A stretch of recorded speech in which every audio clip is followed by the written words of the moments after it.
So let's just continue on. We're going to look at two more options from this control one position. Okay.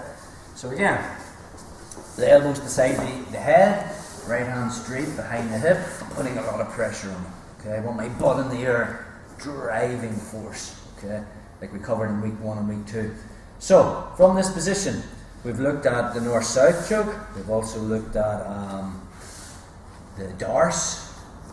We've looked at the guillotine, both variations, high elbow and arm in, and we've looked at mounted guillotine. So I'll do the same setup as before. I could be going for this north-south. Yeah, so this arm is beside the elbow, just drapes underneath. Already Matty's doing his defense by bringing his chin to his chest, and he's turning on to the side. From this position, we've looked at the darces there. We've also looked at when he comes all the way to his knees, I'm already switching that grip and stepping over, and the one arm guillotines there. Okay. Sometimes what happens is though, I could be playing one, and like we talked about from this position, this is a great control position if he's trying to put me in the guard. Okay, try to put me back in the guard, it's not going to happen because basically a whole arm cutting off this hip. But he can win the underhook. So when he bumps and gets that underhook and comes onto the side, yes, I can go for that darce, but immediately he could be getting to his knees as well, and then I'd switch to the arm and guillotine. But one more thing I can do from here is, anytime he turns onto the side, his back's exposed. I'll never get on his back when he's here. So as much as the control one position is a great control position, I can't stop that underhook, but when he comes into this position, I have a split second, okay, to get on his back. Okay, so this is just another route he can go down. So from here, first thing I want to do is, because what's his goal? Like we looked at the escapes. As he comes to his knees, he's going to get the single leg on this leg, yes. And then from there, he'll reach, possibly grab this other one as well. Take my base, okay, which we looked at the start of this mesocycle.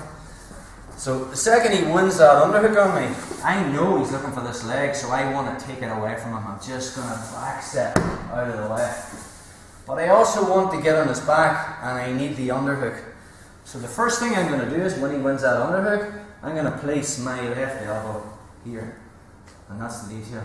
This is what's going to give me harness as I back step. And I know he's going for that leg. Go for the leg. That's all you do there. Okay? I just back step to this position.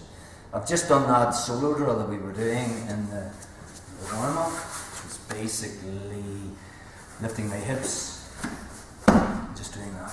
Okay, so one more time, bro. So from one, he wins that underhook and comes up. First thing I do is I just stick this under his armpit. Now I know he wants this leg. He wants to body lock this leg, so I just back step. Now I'm putting all my weight in here. See the way my lat is behind him. And now I just lock harness control. This is what I want here. Come here grip. Okay, so this is what I want from here. And now all I'm going to do is cherish it. So from there, okay, come back, toes to the mat driving, and no one's back in the mat. Slide my right knee behind his head. Put my hip on the mat, and that second shoulder drill we did, we cherish it. Leg comes over, and then I just roll from my right hip, my left hip, and I'm on the back. Okay, again. So, from one, he bumps, wins that underhook, this comes in, now I take this leg away from him, just by back stepping. I have to have that pressure.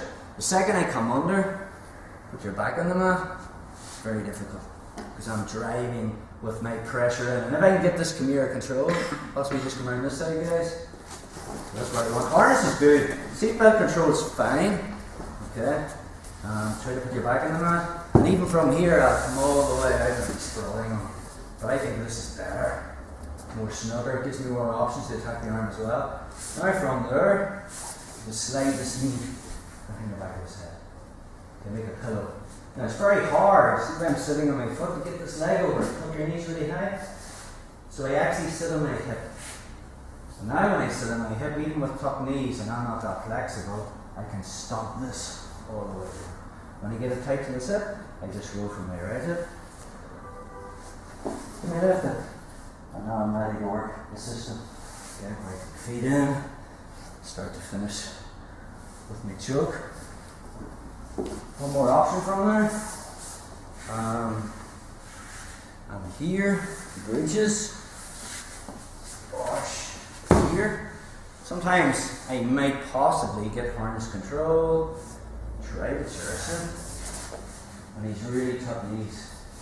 And he's just the edge in the ball, and I just feel I'm not going to get to the sin. But he's still on the side, I'm just going to swing this through. So my left forearm comes all the way under, and I make that contact with my forearm against his right jugular. Left hand finds my right bicep, and I just make a frame across the back of his neck. Now all I need to do is put his shoulder, his left shoulder into his left jugular. I'm sliding my knee up, and I just clamp my knee, and from there it's just easy. Okay? And we're coming up. On one, bridge, wash. Back's there. Or, if I feel I can't get it, and I want to bypass the back, I just feed this through. Snugness of my left forearm against this right jugular. Find the bicep. I don't come across the other one. That's the mistake. I make a bridge. So it's just going across the back of his neck, like a triangle. What finishes in is when I church it, but I don't bring the leg over, I just drag my left shoulder into his left shoulder and just make that connection. I just use Nathan so you can see bro, yeah. So again, from one, he just bridges and runs out under it. This comes in, and just take that leg out of the way, okay? Harness control, or come here control, better. Don't let him get us back in the mat. So I'll sprawl all the way out, pressure. Church it, sit on my hip, leg comes over, go from my right hip to my hip. And then from there, I can start to dig in. Look for the choke. Again. Come on. So, you're kind of baiting him into going for that underhook. I have gain from there, so now that he bridges and comes all the way up and he's looking to come to his knees, this comes in, he just backs there. Okay? Pressure. Even if I don't get the Chimera control, still switch, wash. And then, Ezekiel one. This isn't used a lot, and sometimes, because you get on the back, then you're into another battle of trying to finish with the rear naked. You can kind of bypass that. Maybe you don't know it, but you need them on their side. So, he bridges. There's the space I want. Back step. Okay? Just swing that underneath. Contact the forearm there. Grab my bicep, but I don't come across. I just bring it across the back of his neck. Now I need to use my shoulder to push his shoulder into his other jugular, and that finishes the arm triangle. So from there, I just church it. I just slide that up, but I don't need the knee, I can just clamp. And now I just lean this way, that's what finishes it. Okay, so let's play with that guys, yeah?